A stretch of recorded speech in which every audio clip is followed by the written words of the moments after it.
بسم الله الرحمن الرحيم والصلاة والسلام على رسول الله وعلى آله وصحبه ومن بعد. Dua ni ibada, bali ni mukhul ibada, ni asli ya ibada. Mwenyezi Mungu Subhanahu wa Ta'ala asema, waqala rabbukum ud'uni astajib lakum innal ladhina yastakbiruna an ibadati sayadkhuluna jahannama dakhirina. Akasema Mola wenu, waqala rabbukum ud'uni, niombeni, astajib lakum, nitaitikia dua zenu. Innal ladhina yastakbiruna an ibadati, wale ambao wanafanya kibri na ibada yangu. Hapa Mwenyezi Mungu Subhanahu wa Ta'ala baada ya kutuambia ud'uni, kisha akataja ibadati, bimaana ya dua ni ibada ya Mwenyezi Mungu Subhanahu wa Ta'ala. Kwa hivyo yule ambaye kwamba atakuwa ni mwenye kufanya kibri, kuacha kumomba Mwenyezi Mungu Subhanahu wa Ta'ala, kuna mara mbili. Kuna mtu ambaye amewacha kumomba Mwenyezi Mungu Subhanahu wa Ta'ala bila ya kibri, huyo atakuwa ameacha khairi nyingi. Lakini yule ambaye kwamba ameacha kumomba Mwenyezi Mungu kwa sababu ya kiburi, Mwenyezi Mungu Subhanahu wa Ta'ala asema sayadkhuluna jahannama dakhirina, watakuwa ni wenye kuingia motoni adhilla asghirina, wakiwa madhalili wadogo. Kwa hiyo mtu anapoacha kumomba Mwenyezi Mungu Subhanahu wa Ta'ala dua kwa kiburi na jeuri, basi atakuwa ni mwenye kuingia katika moto.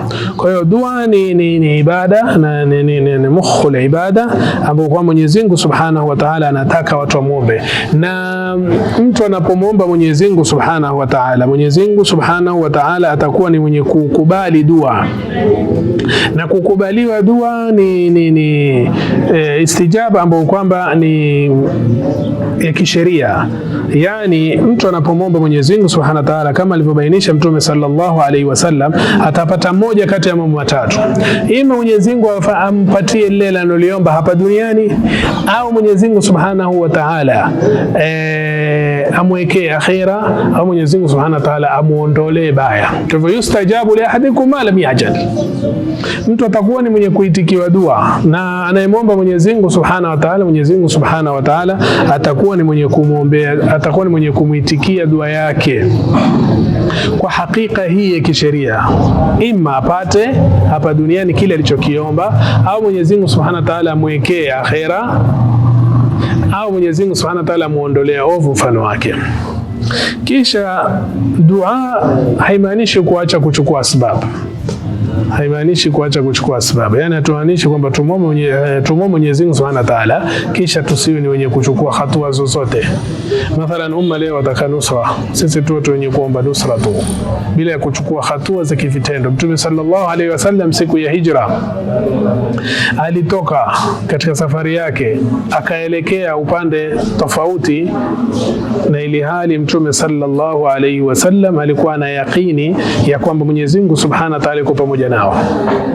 Mtume sallam katika pango amwambia Sayyidina Bakar, la tahzan inna Allah ma'ana, alikuwa na yaqini kwa Mwenyezi Mungu pamoja nao. Lakini Mtume sallallahu alaihi wasallam alipanga safari, katika kitanda chake akamwacha Ali ibn Abi Talib. Mtume sallallahu alaihi wasallam katika safari akaenda akakaa katika pango takriban siku 3, kisha akapanga mtu anayewaletea habari za Makuraishi, kisha akawa kuna mwingine ambaye kwamba alikuwa anapitisha mbuzi akifuta zile nyayo. Hivi ni vitendo ambavyo Mtume sallallahu alaihi wasallam alichukua hatua katika asbab ambazo kwa pamoja na kwamba yeye anayaqini Mwenyezi Mungu atamnusuru na Mwenyezi Mungu Subhanahu wa Ta'ala atamhifadhi, lakini akachukua asbab. Kwa ambaye atakaelewa Mwenyezi Mungu anusuru umma, ambaye atakaelewa khilafa isimame, lazima achukue hatua kama zile alizochukua Mtume sallallahu alaihi wasallam. Asibaki katika kumuomba Mwenyezi Mungu Subhanahu wa Ta'ala pekee bila ya kuchukua asbab. Mtume sallallahu alaihi wasallam katika vita vya Badri aliandaa jeshi kila mmoja mahala pake, kisha Mtume sallallahu alaihi wasallam akaingia katika hema lake akamuomba Mwenyezi Mungu Subhanahu wa Ta'ala, mpaka Sayyidina Bakar ambia baadhi hadha yakfika ya Rasulullah. Kwa hivyo kumuomba Mwenyezi Mungu Subhanahu wa Ta'ala ni jambo zuri adhimu linalohimizwa, na mtu atakana amuombe Mwenyezi Mungu Subhanahu wa Ta'ala, lakini pamoja na hivyo asiatuilishe asbab, asiwache kuchukua asbab. Wassalamu alaikum wa rahmatullahi wa barakatuh.